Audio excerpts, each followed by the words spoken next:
ಅಡಮಾನಕ್ಕೆ ಇಟ್ಟಿದ್ದ ಚಿನ್ನದ ಸರವನ್ನ ಬಿಡಿಸಿಕೊಂಡು ಮನೆಗೆ ತೆರಳುತ್ತಿದ್ದ ವೇಳೆ ಸಾರಿಗೆ ಬಸ್ನಲ್ಲಿ ಮಹಿಳೆಯೊಬ್ಬರ ಚಿನ್ನದ ಸರ ಕಳ್ಳತನವಾಗಿದ್ದು, ಕಳ್ಳತನವಾದ ಸರವನ್ನ ಪತ್ತೆ ಹಚ್ಚಿಕೊಡಬೇಕೆಂದು ಮಹಿಳೆ ಬಸ್ ಸಮೇತವಾಗಿ ಪೊಲೀಸ್ ಠಾಣೆಗೆ ಬಂದಿರುವ ಘಟನೆ ಹಾವೇರಿ ನಗರದ ಬಸ್ ನಿಲ್ದಾಣದಲ್ಲಿ ನಡೆದಿದೆ. ಹಾನಗಲ್ ತಾಲೂಕಿನ ಹಿರೇಬಾಸೂರು ಗ್ರಾಮದ ನಿವಾಸಿ ಮೀನಾಕ್ಷಿ ಕಾಗಿನೆಲೆ ಅವರು ಸುಮಾರು 10 ಗ್ರಾಂ ತೂಕದ ಚಿನ್ನದ ಸರ ಕಳೆದುಕೊಂಡ ಮಹಿಳೆ ಎಂದು ತಿಳಿದು ಬಂದಿದೆ.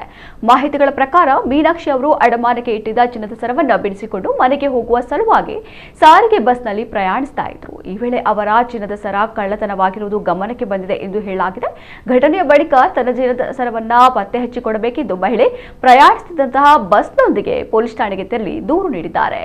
ಪ್ರಕರಣ ದಾಖಲಿಸಿಕೊಂಡಿರುವ ಪೊಲೀಸರು ಮುಂದಿನ ತನಿಖೆ ಕೈಗೊಂಡಿದ್ದಾರೆ.